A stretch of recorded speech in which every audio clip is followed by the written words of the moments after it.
Nigeria has taken another IMF loan, this time for $2.5 billion, bringing Nigeria's total debt obligations to over $110 billion. I don't like this deal at all for Nigeria, and I don't think it's an exaggeration to say this is more of an economic hitman type move, and I'm going to explain why. The terms of this IMF loan may seem fair at first glance. It's a $2.5 billion loan at 1% interest rate that will be paid off over 40 years, with no payment due for over 10 years. But here's the problem. The loan needs to be paid back in Western currencies, and the naira is losing significant value every year, meaning this loan is going to end up costing tens of billions of dollars to Nigeria within a decade. From an economic sense, the effective interest rate would be 1% plus the depreciation of the naira relative to the US dollar. In the past year, the naira depreciated 50%, meaning the interest rate would be 51% if the naira depreciation continues. This is an economy-destroying debt obligation, of course, because payments don't start until 2034, when all the current politicians will be long gone when the loan starts to come due.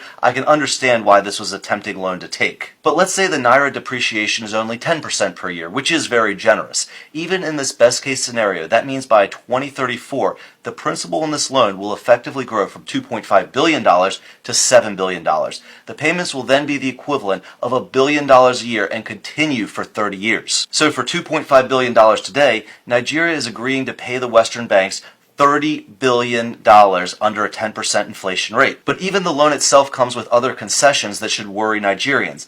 Nigeria will have to keep a large portion of this money as foreign reserves, so they can't even spend much of it. They also need to end subsidies on oil, which will hurt their economy, and they will need to enact reforms which will make it easier for Western banks to compete with the domestic Nigerian banks. I understand that in many ways the current administration inherited these problems. However, the terms of this IMF loan will contribute to long-term insolvency. Nigeria has far too many assets, both in raw resources and a talented labor pool, to be in this debt spiral. And the longer they stay reliant on Western banks, the longer Nigeria will operate below their economic potential. But I want to know what you guys think. Do you think Nigeria should have taken this loan and agreed to the reforms that came along with it? Or should Nigeria have taken the more difficult path of breaking away from IMF loans? Let me know in the comments below. And as always, if this video brought value to you, give me a like and a follow. That really helps out my channel, and I'll see you guys on the next video.